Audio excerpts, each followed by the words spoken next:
आज इस चुनाव के मौके पर महाराष्ट्र में मैं आया हूं चुनाव प्रचार करने, और ये नवापुर विधानसभा क्षेत्र के अपने तमाम मतदाताओं से मैं चंद बातें करने आया हूं। आप सब जानते हैं कि इस देश में पिछले लगभग 75 वर्ष से चुनाव हो रहे हैं, और वो चाहे लोकसभा के चुनाव हों चाहे विधानसभा के चुनाव हों, उन चुनावों में हमेशा जनता के मुद्दे चुनाव एजेंडे में सब पार्टियों के रहते हैं। चाहे वो विकास का सवाल हो, चाहे किसानों की तरक्की का सवाल हो, आदिवासियों के जमीन के अधिकार का सवाल हो, मजदूरों की मजदूरी का सवाल हो, हमारे बच्चों को अच्छी शिक्षा मिले, हमारे बुजुर्गों, महिलाओं, बच्चों के लिए इलाज के लिए अच्छे अस्पताल हों, हमारी गांव की सड़कें अच्छी हों, हमारे छोटे मोटे जो व्यापारी हैं इनका व्यापार अच्छा चले, हमें हमारी फसल दाम मिले, ये सारे वो मुद्दे होते हैं जो मुद्दे हमेशा चुनाव में हर पार्टी को गिनाने होते हैं कि भाई हमारी अगर सरकार बनेगी तो हम तुम्हारी ये समस्या जो है हल करेंगे। लेकिन ये जो महाराष्ट्र का चुनाव हो रहा है, ये जो अभी झारखंड में चुनाव हो रहा है, क्या इन चुनावों में आपको अपने वो मुद्दे कहीं सुनाई दे रहे हैं? जो लोग सरकार में हैं और जो लोग सरकार में जाने का दावा कर रहे हैं, जनता के वो मुद्दे, जनता के वो सवाल पूरे चुनाव के एजेंडे से गायब हैं। हम देख रहे हैं कि हमारे देश के प्रधानमंत्री, जिनको 10 साल से इस देश की बागडोर आपने और हमने सौंपी है, इस देश की जनता ने सौंपी है, जिनको ये जिम्मेदारी दी है कि वो देश को तरक्की के रास्ते पर ले जाएं, विकास के रास्ते पर ले जाएं, समृद्धि के रास्ते पर ले जाएं, वो आज क्या कर रहे हैं? वो झारखंड में जाकर के भाषण दे रहे हैं कि भाई ये विपक्ष वालों को वोट मत देना,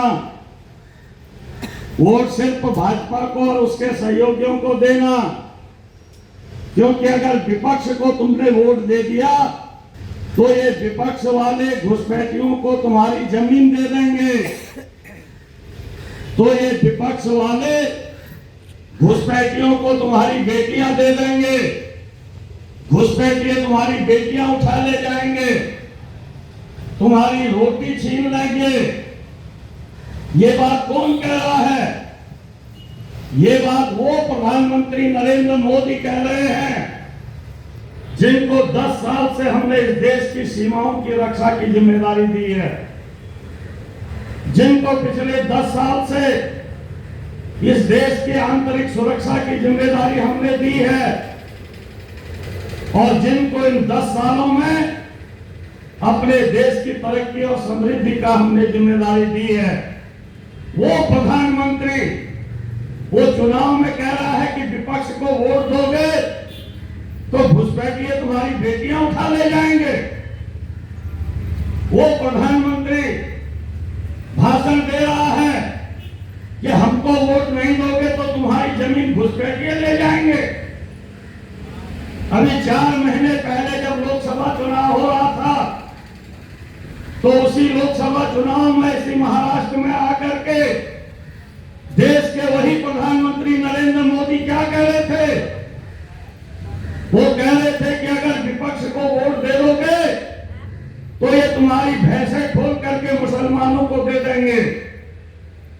ये तुम्हारी औरतों का मंगलसूत्र उतार करके मुसलमानों को दे देंगे। ये भाषा है इस देश के प्रधानमंत्री की, एक महान देश भारत के प्रधानमंत्री की। और मैं पूछना चाहता हूं कि प्रधानमंत्री नरेंद्र मोदी जी कौन है इस देश में घुसपैठिया? और अगर 10 साल से तुम सत्ता में हो और उसके बाद भी अगर घुसपैठिए हमारी बेटियों को ले जाएंगे, तुम कह रहे हो खतरा है, तो इसके लिए जिम्मेदार कौन है?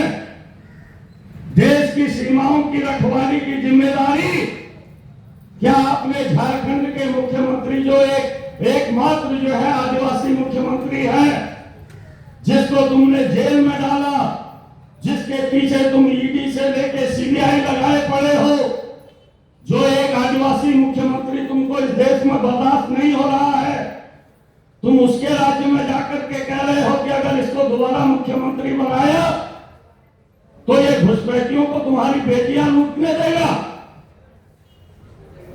तो प्रधानमंत्री जी मैं आपसे पूछना चाहता हूं, क्या देश की सीमाओं की जिम्मेदारी शिबू सोरेन की है? देश के अंदर आंतरिक सुरक्षा की जिम्मेदारी क्या शिबू सोरेन की है? आपने रक्षा मंत्री बनाया है राजनाथ सिंह को, आपने गृह मंत्री बनाया है अमित शाह को, क्यों नहीं उनको अपने पद से हटाया? अगर आपको लग रहा है कि घुसपैठिए आ रहे हैं, क्यों वो पद पर बने हुए हैं? क्यों आप इस महान देश की कुर्सी पर प्रधानमंत्री बन करके बैठे हुए हैं? आपके भाषण खुद ये साबित कर रहे हैं कि भारत जैसे महान देश के प्रधानमंत्री की कुर्सी के लायक आप नहीं हैं। आपको इस कुर्सी पर नहीं होना चाहिए, आपको यहां से तत्काल हटना चाहिए। लेकिन मित्रों मैं कहना चाहता हूं कि प्रधानमंत्री जो कह रहे हैं उस बात को गंभीरता से सोचना भी पड़ेगा। क्या सचमुच हमारी बेटियों पर खतरा है? मैं समझता हूं बिल्कुल है। और मैं आपके बीच कहने आया हूं कि हमारी बेटियों को खतरा जरूर है। वो है प्रधानमंत्री नरेंद्र मोदी की सरकार से। हमारी बेटियों को खतरा है, वो है भारतीय जनता पार्टी की राज्य सरकारों से। हमारी बेटियों को खतरा है, वो है भारतीय जनता पार्टी के लोगों और आरएसएस के लोगों से। अब मैं बताता हूं कैसे। इसी महाराष्ट्र के अंदर पिछले दिनों आपने देखा कि बदलापुर में एक स्कूल के अंदर हमारी बच्चियों का लंबे समय से यौन शोषण हो रहा था। आपने सुना होगा अखबारों में, टीवी में। कौन था वो स्कूल का प्रबंधक? नरेंद्र मोदी जी, वो आपकी पार्टी का नेता था, जिसके स्कूल में हमारी जो अबोध बच्चियां हैं उन बच्चियों का यौन शोषण लंबे समय से हो रहा था। और आपकी पार्टी, आपका सरकार, आपकी पुलिस उसको बचाने में लगी हुई थी, आज भी बचाने में लगी है। मैं बोलना चाहता हूं, मणिपुर के अंदर 1.25 साल हो गया है, आदिवासियों के गांव जलाए जा रहे हैं। सैकड़ों आदिवासियों को मौत के घाट उतार दिया गया है। 5-5 महीने तक आदिवासियों के शव जो है मुर्दा घरों में पड़े रहे। ये कह दिया गया कि जहां उनके कब्रिस्तान थे वहां उनको नहीं दफनाने दिया जाएगा। कौन थे वो लोग? वो भारतीय जनता पार्टी के लोग थे। प्रधानमंत्री जी, वो आपकी पार्टी की सरकार है, जिस सरकार की छत्र छाया में मणिपुर में हमारी आदिवासी बेटियों को कपड़े उतार करके, निर्वस्त्र करके उनका जुलूस आपने निकलवाया हजारों लोगों की भीड़ में। आपने सामूहिक बलात्कार करवाया हजारों लोगों की भीड़ में जो है बेटियों के साथ।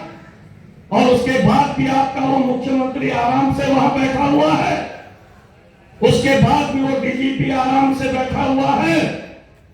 कोई कार्रवाई आपने नहीं की, आपने उस मुख्यमंत्री से इस्तीफा नहीं मांगा। आप 1 घंटे के लिए क्या 10 मिनट के लिए भी आपने मणिपुर जाकर के हमारे उन पीड़ित आदिवासी भाई बहनों को आपने उनके घावों पर मरहम लगाने की कोशिश तक नहीं की। ये क्या बता रहा है? किससे खतरा है? ये बगल में हमारा गुजरात है। 2002 में गुजरात में क्या हुआ, इस बात को सारे लोग जानते हैं। यही नरेंद्र मोदी जी मुख्यमंत्री थे जब वहां मुसलमानों का कत्लेआम किया गया, जब वहां मुस्लिम बेटी बहुओं की इज्जत जो है सामूहिक रूप से लूटी गई। उन तमाम घटनाओं की मैं चर्चा नहीं करूंगा, लेकिन एक घटना की चर्चा आपके बीच जरूर इस चुनाव में करूंगा कि एक लड़की थी बिल्किस बानो। वो बिल्किस बानो जिसका 2002 में सामूहिक बलात्कार उसके परिवार के सामने प्रधानमंत्री मोदी जी आपके कार्यकर्ताओं ने किया। प्रधानमंत्री मोदी जी, अमित शाह जी, आपकी पार्टी के लोगों ने न सिर्फ उस लड़की का सामूहिक बलात्कार वहां किया, बल्कि उसके परिवार के लोगों को उसके बाद उसके आंखों के सामने काट करके मार दिया। जब पूरे देश भर में हम सब लोग बिल्किस बानो के साथ खड़े हुए, उसकी न्याय की लड़ाई के लिए खड़े हुए, अदालतों से आदेश हुए, भारतीय जनता पार्टी, नरेंद्र मोदी जी, अमित शाह जी उन हत्यारों बलात्कारियों को बचाने के लिए जोर लगाए हुए थे। लेकिन जब पूरा देश बिल्किस बानो के साथ खड़ा हुआ, अंत में उनको जेल जाना पड़ा। लेकिन मैं पूछना चाहता हूं नरेंद्र मोदी जी, पिछले साल बिल्किस बानो के जो हत्यारे थे, बलात्कारी थे, उसके परिवार के हत्यारे और बिल्किस बानो के बलात्कारी, उनको जेल से किसने रिहा किया? आपकी दिल्ली की सरकार और आपकी गुजरात की सरकार ने किया। और जब वो जेल से बाहर आए, उन हत्यारों बलात्कारियों के गले में फूल की माला डाल करके उनका स्वागत किसने किया? प्रधानमंत्री नरेंद्र मोदी जी, आपकी पार्टी के नेताओं कार्यकर्ताओं ने किया। ये उदाहरण कोई अकेले नहीं है। उत्तर प्रदेश के अंदर हमने देखा कि उन्नाव में हमारी एक दलित बेटी के साथ बलात्कार हुआ। बलात्कारी कौन था? वो प्रधानमंत्री नरेंद्र मोदी जी की पार्टी का विधायक था, सेंगर। उसको बचाने के लिए योगी की सरकार, मोदी की सरकार पूरा ताकत लगा दी उस बलात्कारी विधायक को बचाने के लिए। जब पूरे देश भर में हमला हुआ, लड़ाई लड़ी हम लोगों ने, अंततः उसको जेल जाना पड़ा है। हमने देखा कि हाथरस के अंदर एक दलित बेटी का बलात्कार हुआ, उसकी हत्या कर दी गई और उस पूरे सबूतों को मिटाने के लिए मोदी जी, आपकी योगी की पुलिस ने रात के अंधेरे में उस लड़की की लाश को पुलिस की संरक्षण में जला दिया ताकि सबूत मिटा दिए जाए और भाजपा के वो बलात्कारी हत्यारे न पकड़े जाएं। मैं आपसे कहने आया हूं, कठुआ के अंदर की घटना आप नहीं भूले होंगे कि 8 साल की बच्ची के साथ भारतीय जनता पार्टी से जुड़े लोगों ने बलात्कार किया, उस लड़की की हत्या की और उसके बाद उन हत्यारों को, बलात्कारियों को बचाने के लिए भारतीय जनता पार्टी के नेता और मंत्रियों ने जम्मू की सड़कों पर राष्ट्रीय ध्वज लेकर के, भारत का तिरंगा झंडा लेकर के जुलूस निकाला बलात्कारियों को बचाने के लिए। कौन थे? तो इसलिए मैं कहने आया हूं आपके बीच कि जब प्रधानमंत्री जी कह रहे हैं कि आपकी बेटियों को घुसपैठिए उठा ले जाएंगे, तो नवापुर के मतदाताओं, मैं कहने आया हूं कोई घुसपैठिया ऐसा नहीं है, लेकिन हाँ, आपकी बेटियों को, हमारी बेटियों को खतरा है नरेंद्र मोदी जी की पार्टी से, नरेंद्र मोदी जी की सरकार से, नरेंद्र मोदी और आरएसएस के कार्यकर्ताओं से। क्योंकि पूरे देश भर में ये जो हमारी बेटियों की इज्जत लूटने, उनकी हत्याएं करने और उन हत्यारों बलात्कारियों को संरक्षण देने का काम है, वो जो है नरेंद्र मोदी की सरकार कर रही है। और आपने अभी हरियाणा के चुनाव में देखा कि अपने शिष्याओं के बलात्कार के आरोप में एक बाबा हरियाणा का, आप जानते हैं, राम रहीम, कोर्ट से सजा याफ्ता है। हर दूसरे महीने में उसको पैरोल पर जो है बाहर कौन ला रहा है? भारतीय जनता पार्टी की सरकार और ये जो हरियाणा का चुनाव था, उस चुनाव से पहले भी नरेंद्र मोदी जी, आप और आपकी सरकार ने उस बलात्कारी राम रहीम को जेल से बाहर किया और पूरे चुनाव में उससे अपने लिए वोट मंगवाए। ये आपके काम हैं। इसलिए हम ये कहने आए हैं नवापुर के लोगों कि बिल्कुल प्रधानमंत्री कह रहे हैं हमारी बेटियों पर खतरा है तो खतरा है, और वो घुसपैठियों से नहीं, कोई घुसपैठिया नहीं है। खतरा किसी से है तो नरेंद्र मोदी की सरकार और उसकी पार्टी से है, आरएसएस के लोगों से है, उनके गुंडा गिरोहों से है, और इनसे हमको अपनी बेटियों की रक्षा के लिए उठ खड़ा होना होगा। मैं आपसे कहने आया हूं कि वो कह रहे हैं आपकी जमीन भी घुसपैठे ले जाएंगे। आप जाइए इस मुंबई के अंदर, मुंबई एयरपोर्ट था, मुंबई एयरपोर्ट आपके हमारे टैक्स के पैसे से बना था। आज वो अडानी का एयरपोर्ट हो गया है। अडानी क्या घुसपैठिया है? अडानी आपका खास है, जिसको आप पूरा देश लुटा रहे हो। आप छत्तीसगढ़ के अंदर देखिए, छत्तीसगढ़ के अंदर पूरा हस्ते जंगल, उसका लगभग 6000 हेक्टेयर एरिया, जिसमें सैकड़ों आदिवासियों के गांव हैं, जिसमें घना जंगल है। 10 लाख पेड़ काट करके सैकड़ों आदिवासियों के और उनकी गांवों से, जमीनों से बेदखल करके वो सारी जमीनें आपकी सरकार अडानी को दे रही है। क्योंकि उस जमीन के नीचे जहां आदिवासी बैठे हैं, जहां आदिवासियों के गांव हैं, उनका जंगल है, उसके नीचे कोयला है, और अडानी को जो है आप कोयला के लिए जो है वो 10 लाख पेड़ कटवा रहे हैं और आदिवासियों को जंगल से, अपने गांव से बेदखल करने की मुहिम चलाए हैं। आपने वहां अर्धसैनिक बल लगाए हैं, आपने वहां पुलिस फोर्स लगाई है, आदिवासियों पर गोली चला रहे हैं, आदिवासियों को मार रहे हैं और कह रहे हैं कि ये उग्रवादी हैं, ये नक्सलवादी हैं, ये माओवादी हैं। उनको उनकी जमीन से आप जबरदस्ती खदेड़ रहे हो, उनकी जमीनें कब्जा कर रहे हो, उनका जंगल कब्जा कर रहे हो।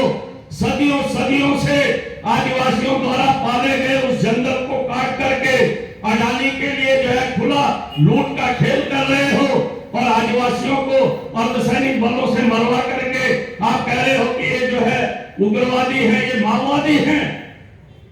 यही खेल आप जो है झारखंड के अंदर कर रहे हैं।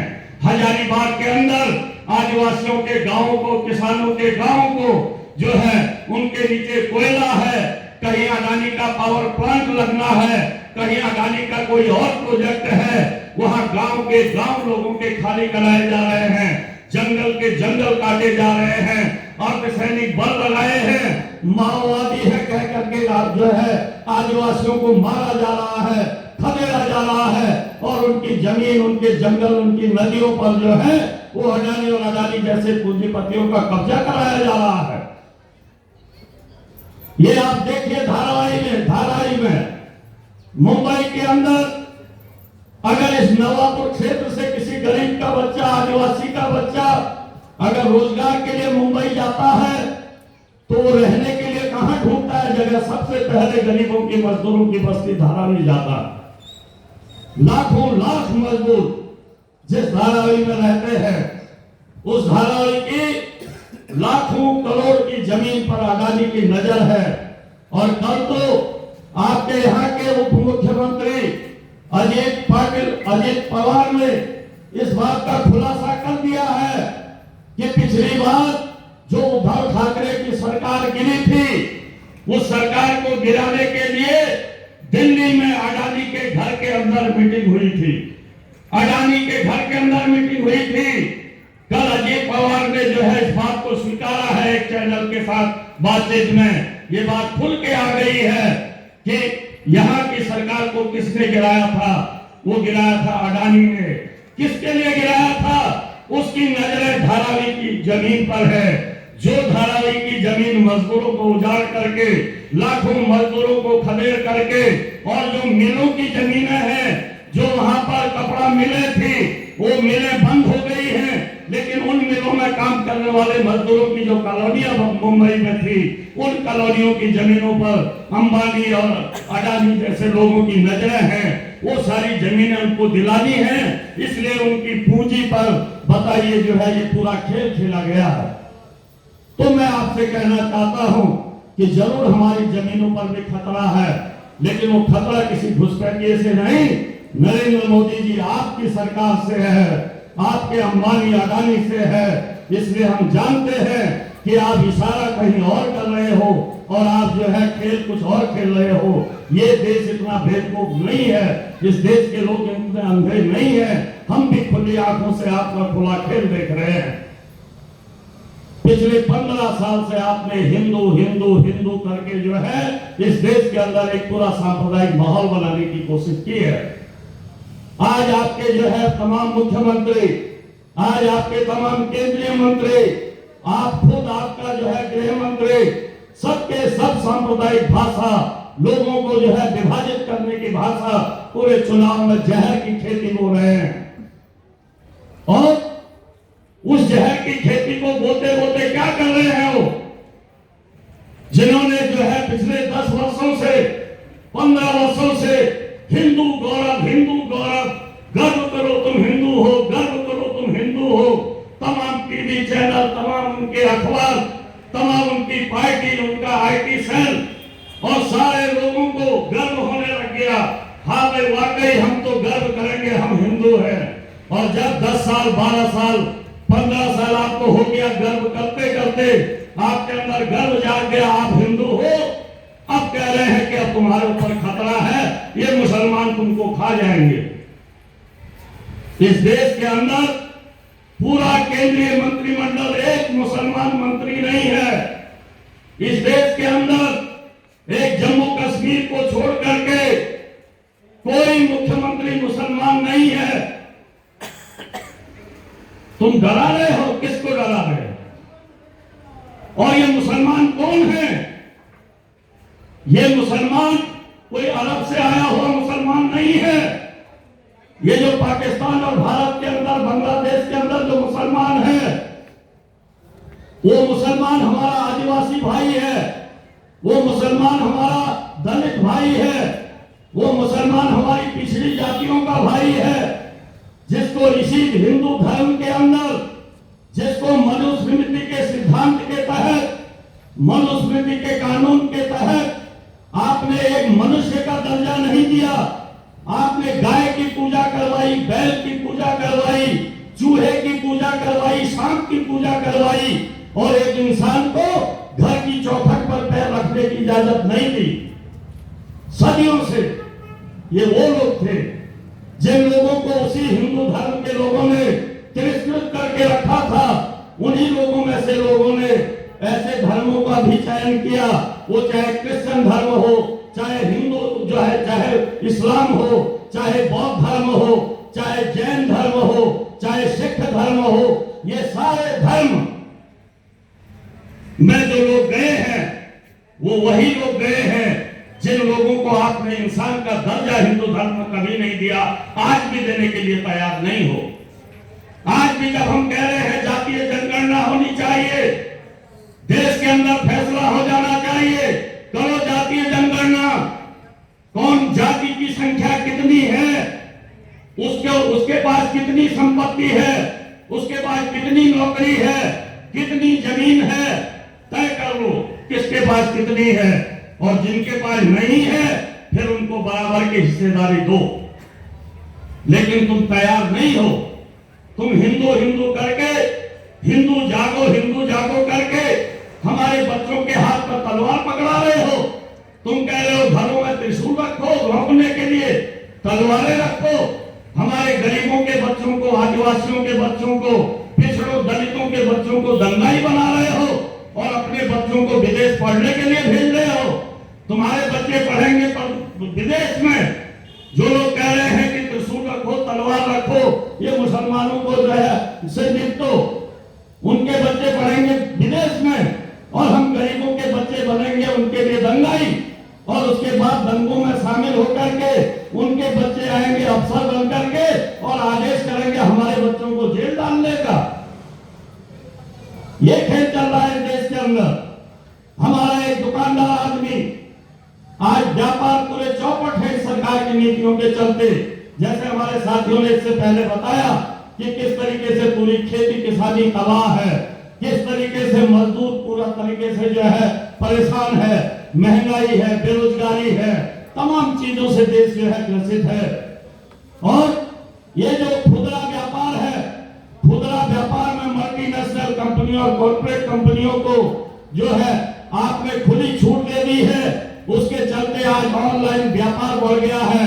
हमारा छोटा व्यापारी जो पहले नोटबंदी से जो है बर्बाद हुआ, फिर जीएसटी ने उसको बर्बाद किया, अब उसको ऑनलाइन व्यापार बर्बाद कर रहा है। आज वो अपनी एक दुकान बेच करके, एक घर बेच करके, हमारा किसान 1 एकड़ 2 एकड़ जमीन बेच करके अपने बच्चों को भेज रहा है, जाओ बेटा दिल्ली अच्छे कॉलेज में पढ़ो, जाओ बेटा मुंबई अच्छे कॉलेज में पढ़ो, कल को कुछ लेखक बनो, डॉक्टर बनो, इंजीनियर बनो, प्रोफेसर बनो, साहित्यकार बनो, कोई अच्छी नौकरी के लिए कोशिश करो।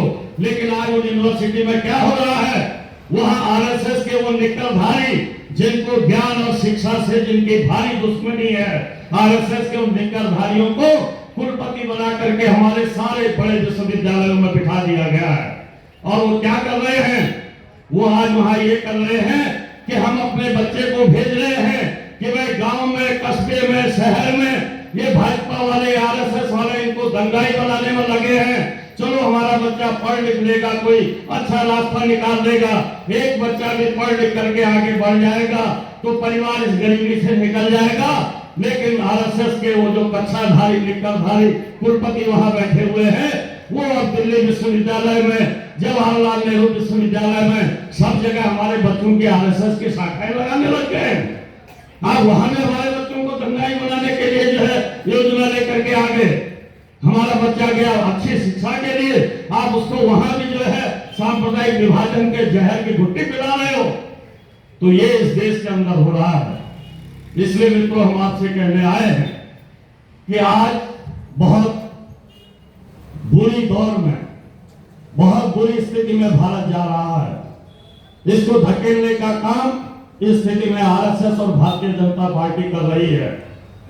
इस आरएसएस और भारतीय जनता पार्टी से अब इस देश को बचाना, इस प्रदेश को बचाना हम सबकी जिम्मेदारी है।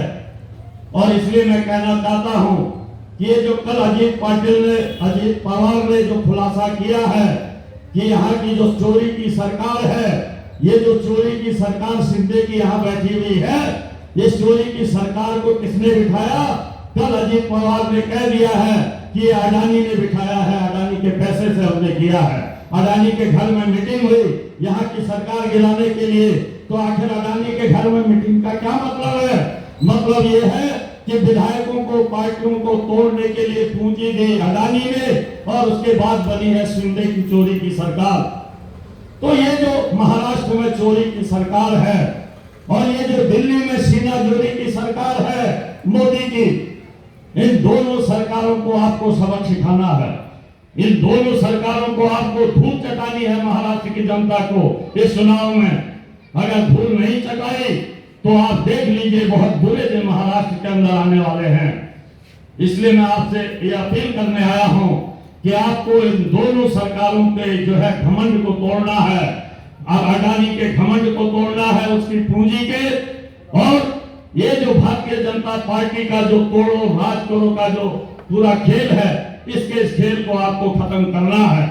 लेकिन नवापुर विधानसभा क्षेत्र के लोगों से मैं एक और अपील करने आया हूं कि आप सब जानते हैं कि आप किसी को किसी पार्टी में चुन करके भेज रहे हैं, उसके पीछे सीबीआई लग रही है, ईडी लग रही है, इनकम टैक्स लग रहा है, डरा धमका करके उसको भाजपा में ले जा रहा है। किसी को जो है अडानी की पूंजी जो है लुभाई कर दे रही है, अडानी अंबानी के पैसे से कोई बिक जा रहा है। लेकिन इस देश के अंदर नजर घुमा करके देखिए, ये जो लाल झंडे के सिपाही हैं, वो चाहे इस देश की लोकसभा में है, चाहे इस देश की किसी भी विधानसभा में है, इस लाल झंडे के सिपाहियों को खरीदने की ताकत अंबानी अडानी की पूरी पूंजी में भी नहीं है। अंबानी अडानी की सारी संपत्ति भी अगर हमारे एक विधायक को खरीदने के लिए दांव पर लगा दे, वो हमारे विधायक को नहीं खरीद सकता, वो हमारे एमपी को नहीं खरीद सकता। और आप पूरी की पूरी ईडी, पूरी की पूरी सीबीआई, पूरी के पूरे आप इनकम टैक्स को लगा दीजिए। आप हमारे एक भी विधायक, एक भी सांसद को डरा करके इस लाल झंडे से विचलित नहीं कर सकते हो। ये भारत की राजनीति का इतिहास है। आज भी संसद के अंदर 9 लाल झंडे के सिपाही हैं। आज भी बिहार के अंदर 16 जो है लाल झंडे के सिपाही हैं विधानसभा में। आज झारखंड में 1 लाल झंडे का सिपाही है। तमाम जगहों में यहाँ आपके तमिलनाडु से लेकर के केरल में तो सरकार है। इन लाल झंडे के सिपाहियों को कोई ताकत न डरा सकती है, न उनको खरीद सकती है। इसलिए हम आपसे ये अपील करने आए हैं कि ये जो नवापुर विधानसभा क्षेत्र के अंदर ये जो रंजीत गावित को, इस लाल झंडे के सिपाही को हमने आपके बीच एक उम्मीदवार के रूप में पेश किया है। मैं आपको ये भरोसा देने आया हूँ अपनी पार्टी भारत की कम्युनिस्ट पार्टी माले की ओर से। मैं आपको भरोसा देने आया हूँ इस देश के किसान आंदोलन की ओर से। जिन किसानों ने, जिन संगठनों ने दिल्ली के अंदर 13 महीने तक दिल्ली की सरकार को घेर करके घमंडी नरेंद्र मोदी को अपने कानून को वापस लेने के लिए मजबूर किया, मैं उस आंदोलन की ओर से आपको भरोसा देने आया हूं कि रंजीत गावित आपकी लड़ाई का प्रतिनिधित्व इस नवापुर से लेकर के और वहां मुंबई की विधानसभा के अंदर तक, सड़क से लेकर के सदन के अंदर तक आपके सवालों को लड़ेगा। वो किसी की पूंजी से न बिकेगा, न वो किसी की ईडी, सीबीआई और जो है इनकम टैक्स से डरेगा। इसलिए ये भरोसा मैं आपको देने आया हूं। आप एक ऐसे प्रतिनिधि को भेज करके देखिए।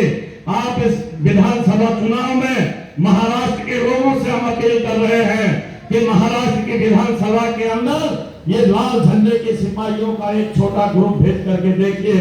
उसके बाद आप देखिएगा आने वाले समय में महाराष्ट्र की राजनीति की पूरी दिशा बदल जाएगी। रंजीत गावित जो हमारे उम्मीदवार हैं, ये वही उम्मीदवार हैं जिनके नेतृत्व में ये जो किशोर धमाले के कामरेड जो है सुभाष काकुस्ते के, रंजीत गावित के और हमारे जो सत्यशोधक के और 2 उम्मीदवार हैं साकरे और बागलाल में, ये इन उम्मीदवारों के नेतृत्व में आपने देखा नंदुरबार से लेकर के मुंबई के लिए 15-16 हजार आदिवासियों का मार्च निकला था। बहुत ऐतिहासिक मार्च था और इस सरकार को नासिक आकर के घुटने टेक करके उस जो है आदिवासियों के उस मार्च के आगे उनकी मांगों को मानना पड़ा था। ये वो वीर सिपाही हैं जो 350 किलोमीटर यहाँ से तमाम महिला, पुरुष, बुजुर्ग, मैं खुद जो है नासिक में उस बात में शामिल हुआ। मैंने देखा कि 350 किलोमीटर नासिक पहुंचने तक किसी के चेहरे पर कोई थकान नहीं थी। यहाँ जो बैठे हुए लाल टोपी, लाल गमछा डाले हुए लोग हैं, इनमें से महिलाएं हैं, पुरुष हैं, इनमें ज्यादातर लोग उस मार्च में शामिल थे जिनके चेहरे पर मैंने कोई शिकन नहीं देखी, एक चमक देखी। और वो जो लड़ रहे हैं वो अगर आदिवासियों के अपने जमीन के हक के लिए लड़ रहे हैं, अगर वो वहां पर अपने न्यूनतम समर्थन मूल्य के लिए लड़ रहे हैं, वो अगर गांव में रोजगार के लिए लड़ रहे हैं, तो व्यापारी भाइयों मैं आपसे कहना चाहता हूं कि वो लड़ाई भी आपकी लड़ाई है। इसलिए आपकी लड़ाई है कि गांव के आदिवासी की इनकम बढ़ेगी, गांव के शेतकारी की इनकम बढ़ेगी, गांव के मजदूर की इनकम बढ़ेगी। वो बढ़ी हुई इनकम को लेकर के आपके बाजार में आएगा, आपसे अपने बच्चों के लिए कपड़े खरीदेगा, आपसे अपने घर के लिए सामान खरीदेगा, कॉपी किताब खरीदेगा, जो है तमाम घर के सामान खरीदेगा। वो जो भी उसकी इनकम बढ़ेगी वो आपके बाजार में खर्च करेगा। लेकिन अडानी अंबानी की जो भी इनकम बढ़ेगी वो विदेशों में जाकर के जो है पूंजी को इन्वेस्ट करेगा, आपके बाजार में उसका एक पैसा नहीं आने वाला है। इसलिए मैं कहना चाहता हूं कि ये जो लाल झंडे के लोगों की लड़ाई है, ये व्यापारियों को भी समझना होगा कि ये लड़ाई खाली आदिवासी अपने लिए नहीं लड़ रहे हैं, ये आदिवासी पूरे इलाके के विकास के लिए, पूरे इलाके की तरक्की के लिए लड़ रहे हैं। और इस लड़ाई में हमारे व्यापारी भाइयों को कंधे से कंधा मिला करके इस लाल झंडे के सिपाहियों के साथ देना चाहिए। और इस बार मैं उम्मीद करूंगा कि इस नवापुर विधानसभा क्षेत्र से आप रंजीत गावित को, इस लाल झंडे के सिपाही को यहाँ की महाराष्ट्र की विधानसभा में भेज करके महाराष्ट्र की राजनीति में एक नया इतिहास रचेंगे। आप सब ये करेंगे, मुझे उम्मीद है। आप सबका धन्यवाद। इनका चुनाव निशान सीटी है, इसलिए 20 तारीख को और 20 तारीख तक, आज से लेकर के 20 तारीख तक जो भी हमारी आवाज सुन रहे हैं, मैं सबसे कहना चाहता हूं कि अपने घर परिवार में, अपने दोस्तों में, रिश्तेदारियों में, अपनी जान पहचान में हर जगह सीटी का प्रचार करिए, क्योंकि हमारे पास कोई धन दौलत नहीं है अडानी अंबानी की। ये जो तमाम बैनर पोस्टरों की भरमार लगी हुई है, ये जो शराब और नोट अब 1-2 दिन के बाद बटने लगेंगे, वो सब उस अडानी की पूंजी से आने वाला है। जिस अडानी के घर में यहाँ की सरकार तोड़ करके यहाँ की जमीनों को अडानी को सौंपने के लिए, सरकार बनाने के लिए जो है काम होते हैं। इसलिए ये आदिवासियों के पैसे से, ये किसानों के पैसे से, कर्मचारियों अपने सहयोगियों की मदद से ये चुनाव लड़ने वाले सिपाही हैं। और मैं कहना चाहता हूं, जिस बात को हमारे पहले के जो लीडर कह रहे थे, खास करके किशोर हमारे जब कह रहे थे कि बागियों के विधायक जीतते हैं, वो तो पेट्रोल पंप खरीदते हैं, हमारा विधायक ये नहीं करेगा। लाल झंडे के विधायक ऐसा नहीं करते। इसलिए नहीं करते कि हम चंदे से उनको लड़ाते हैं, जनता से चंदा लेते हैं। हमारे आदिवासी, हमारे किसान, हमारे व्यापारी, हमारे जो है मजदूर, ये सब अपने घर से खा के आते हैं, प्रचार करके अपने घर खाने जाते हैं। अपनी मेहनत मजदूरी से जो कमाते हैं, उससे 2, 4, 10, 20 पैसा, 100, 200, 500 रुपया चंदा हमको देते हैं। इससे हम अपना उम्मीदवार लड़ाते हैं।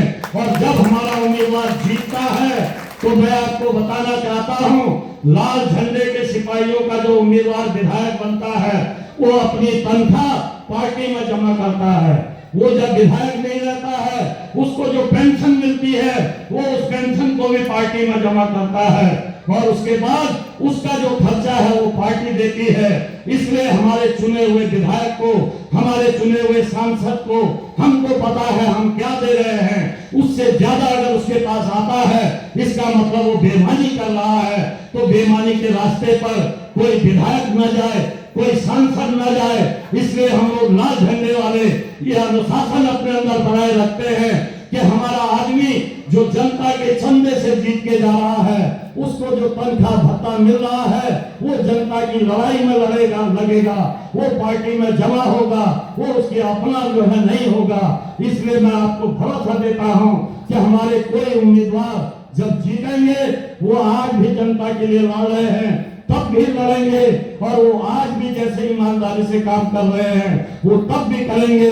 इस बात की गारंटी कम्युनिस्ट पार्टियों में होती है, इस लाल झंडे के सिपाहियों में होती है। अंतिम आपसे फिर अपील करते हुए कि सीटी के निशान पर आप जो है भारी पैमाने पर लोगों से वोट डालने की अपील करेंगे, और इस बार जो है रंजीत गावित को महाराष्ट्र की विधानसभा में भेज करके एक नया इतिहास रचेंगे। आप सबको लाल सलाम, सत्य की जय हो।